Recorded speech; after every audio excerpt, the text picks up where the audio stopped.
Welcome to the Hollywood Hustle channel, presented by Molly and Lester. Hello, I'm Molly. And I'm Lester. And we're extremely excited to be your hosts on Hollywood Hustle. In this podcast, we'll be deep diving into Charles Lenhoff's journal, Hollywood Hustle. Warning, we're not going to mince words in this final podcast episode. Lenhoff has some very harsh words for a handful of Hollywood pimps, thugs, and thieves who were trying to destroy him. If you are a prude or don't have the stomach for brutal honesty, please go away.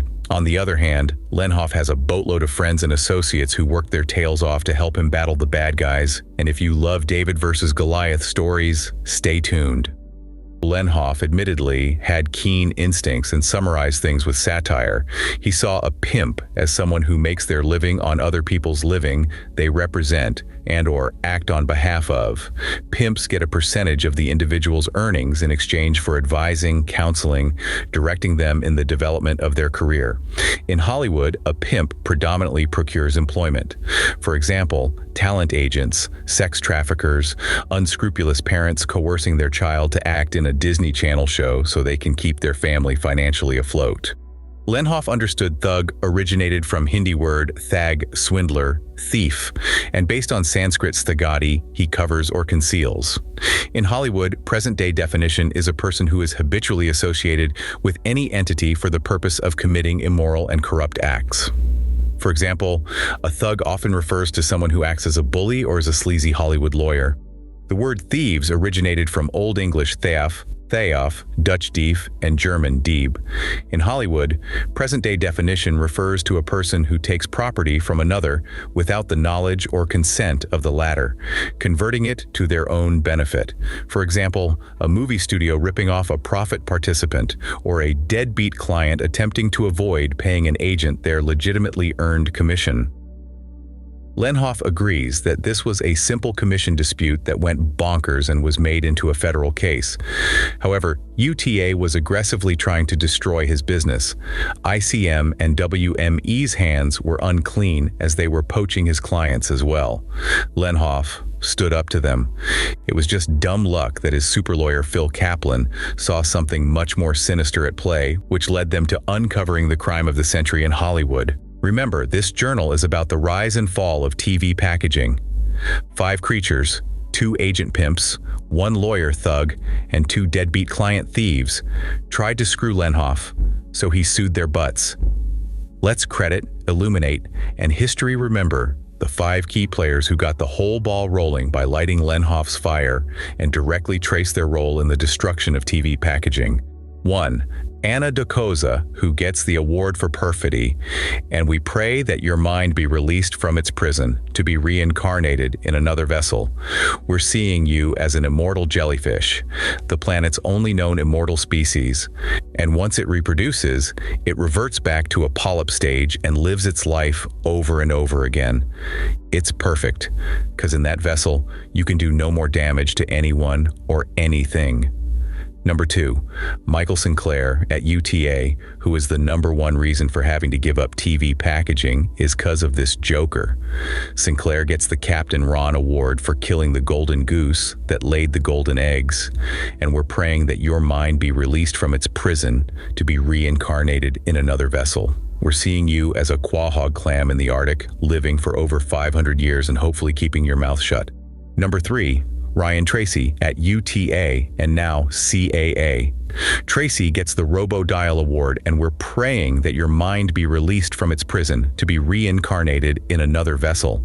We're seeing you as a volcanic sponge growing slow in the Antarctic and living for 15,000 years, while the little fishes take tiny bites on your outer skin. And it would be kismet if Mr. Quahog Clam, formerly known as Michael Sinclair, was your neighbor. Number 4, Janet Carroll Norton at ICM, now CAA, gets the Little Miss Piggy Greedy Agent Award. We're praying that your mind be released from its prison to be reincarnated in another vessel. I'm seeing you as a bristlecone pine tree, living alone in the bitter cold White Mountains where you can be all by yourself and think about all your betrayals for 5,000 years. And last but not least, number 5, Henry Bronktine, What can we say? You get the snookered award, but Lenhoff's team respects that you called him directly and worked out a commission settlement like two gentlemen. Cue up a round of applause. And please let us know if you think they deserve any other things for facilitating the fall of TV packaging or something else more appropriate.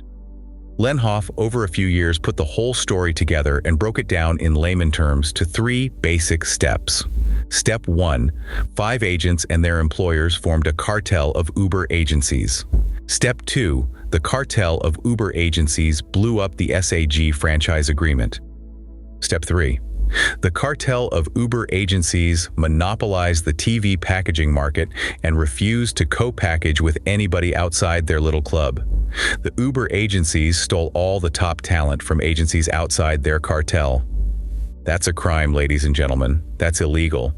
They disrupted the agency business and screwed over millions of writers, directors, producers, actors, and below-the-line people, all because of greed.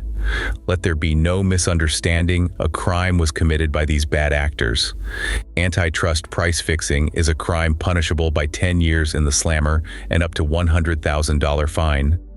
So let's acknowledge the 5 cartel superstar players and their employers. Sam Haskell at the William Morris Agency, Lee Gabler at CAA, Ari Emanuel at Endeavor, Nancy Josephson at ICM, and Sam Gores at Paradigm.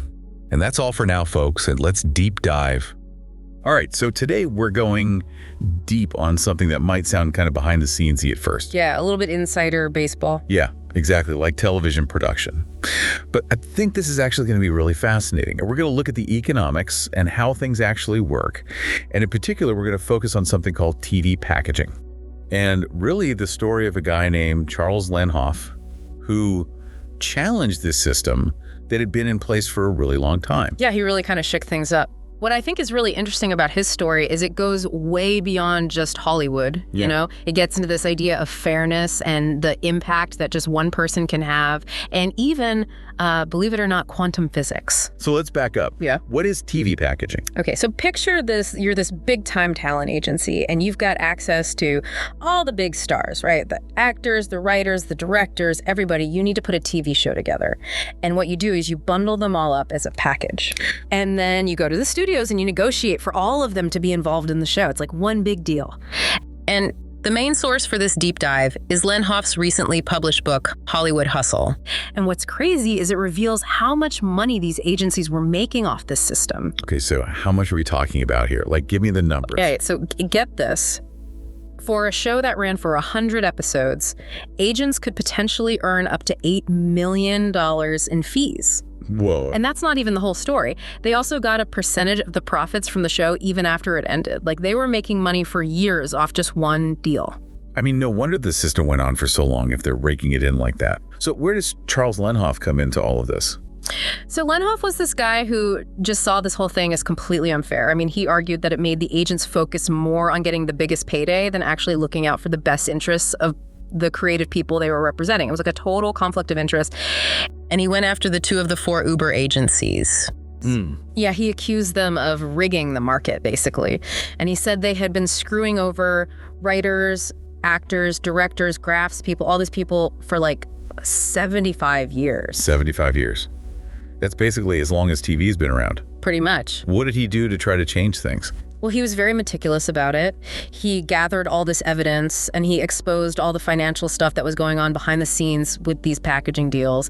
And then eventually he actually filed lawsuits against these big agencies. Oh, wow. Yeah, it was like a total David and Goliath situation, and it really sent shockwaves through Hollywood. And it sounds like from what we've read that his efforts had a real impact. Absolutely. The text talks about how Lenhoff's actions were a real turning point in the history of the industry. It's like he was this pivotal figure who helped bring down this whole system of TV packaging, and that led to a fairer system overall where the creative people actually had a chance to get their fair share. It's incredible how one person can make that kind of difference. But it sounds like this deep dive is about more than just money. There's also this whole philosophical side to Lenhoff. Yeah, totally. So Lenhoff believed that everybody is connected in this really profound way. He saw it like all of our actions have a ripple effect. Okay. It's either positive or negative or neutral, but we're all impacting each other all the time. And he used to say, We're all part of a larger web. Huh. Yeah, it's a pretty powerful idea. And it makes you think about how that might have influenced his fight against TV packaging. That's a point. Yeah. I mean, for Lenhoff, this wasn't just some abstract concept. It was something he lived by. Like, he saw this whole packaging system as the perfect example of how people in power could take advantage of others just to make themselves richer. And that messed with the balance of this interconnected web that he believed in. He even connected this idea to quantum physics, which is kind of mind-blowing. Yeah, that's a big jump. So we've talked about money, we've talked about philosophy, but what about forgiveness? Like, he was taking on this system that he felt had hurt a lot of people for a long time. Did he ever forgive the people involved? So it's interesting because the text actually says that he chose acceptance over forgiveness. Huh. Yeah, it seems like he understood that people operate from different ethical frameworks. He called it a skewed triangle of ethos, pathos, logos, which is a fancy way of saying that people weigh logic, emotion, and credibility differently. Okay. So instead of trying to forgive them, he tried to understand where they were coming from. That's pretty profound. Yeah, it's a really nuanced way of looking at things. I mean, Lenhoff's story shows us how powerful it can be when one person stands up for what they believe in and how complicated it is to deal with ethical dilemmas like this. So we've covered a lot of ground here. We've talked about how much money was involved in TV packaging. We heard about Charles Lenhoff's incredible fight to change the system. And we even got a glimpse into his really unique worldview that connected individual actions to this bigger idea of being interconnected. I mean, it's a story that goes way beyond just Hollywood, and it really makes you think about fairness and ethics and responsibility in all parts of life. And that leads us to something for you to think about. If Lenhoff was right about us all being interconnected, then what does that mean for us?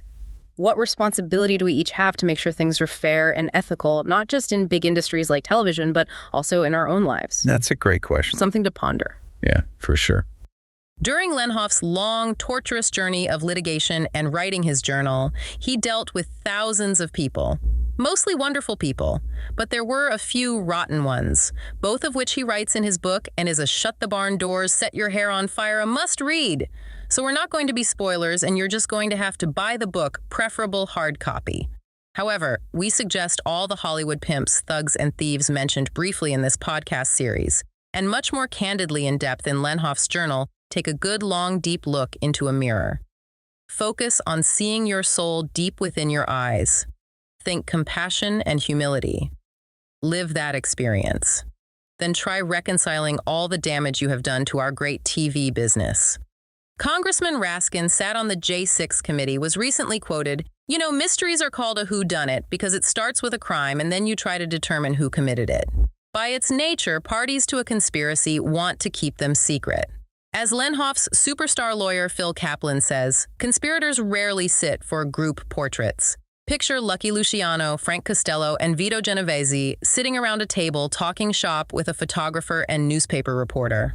Unfortunately, direct evidence of an agreement is many times lacking, or it just takes a while to piece together, as in Lenhoff versus UTA and ICM. Some individuals will still argue that the WGA didn't need Lenhoff's preponderance of discovery to eliminate packaging. That argument is bullcrap and fatally infirm. Without Lenhoff discovering the price-fixing scam, the WGA had no basis for their antitrust claim and was just pissing in the wind. Period. Without Lenhoff's team's bloody hard work, TV packaging would have survived in some form through negotiations between the ATA and the WGA. A deal would have been made. There was just too much money at stake. Now that the WGA's TV packaging dispute with the agents is finally over, we know it is hard for some to adjust to the market changes. But writers will write, directors will direct, actors will act, cinematographers will shoot, agents will agent, buyers will buy, and the strongest will survive. The cream will rise to the top. We guarantee it. There's a sea of opportunity in entertaining audiences via TV, and now all agencies, large or small, can compete fairly because the unfair zero commission in lieu of a package fee has been terminated. Let's pray that the agent community will stop stealing each other's clients. We would love to see agents adopt a canon code of ethics. Agents, at the very least, need some serious ethics training, like lawyers go through in law school. Although we believe thugs like Michael Sinclair and Brian Friedman would seriously benefit from annual ethics refresher courses. Lenhoff confesses to be a scavenger of wisdom. He went through a bloody shit show and survived. Writing his journal has been painful, but cathartic and healing for him. He's laid himself bare on the page, exposing his fears and vulnerabilities. He hopes you liked our podcasts, but they are just a tiny sample of Lenhoff's journal. So please buy Lenhoff's book, Hollywood Hustle, and read all his research exhibits posted at lenhoff.com. I'm Molly. And I'm Lester. Thank you for joining us for these past 10 episodes. That's it for now, unless you want the YouTube network to re-up our contract and do another 10 episodes. If you love our podcasts, please send the YouTube network your demands to renew our contracts. And we'll come back for another season of Hollywood Hustle. In closing, as the legendary newscaster Walter Cronkite used to say, and that's the way it is. That wraps up this episode. Please check out the author's website at lenhoff.com to access all the research, exhibits, court filings, transcripts, and more. I'm Molly. And I'm Lester. And we'll see you very soon on the next episode of Hollywood Hustle.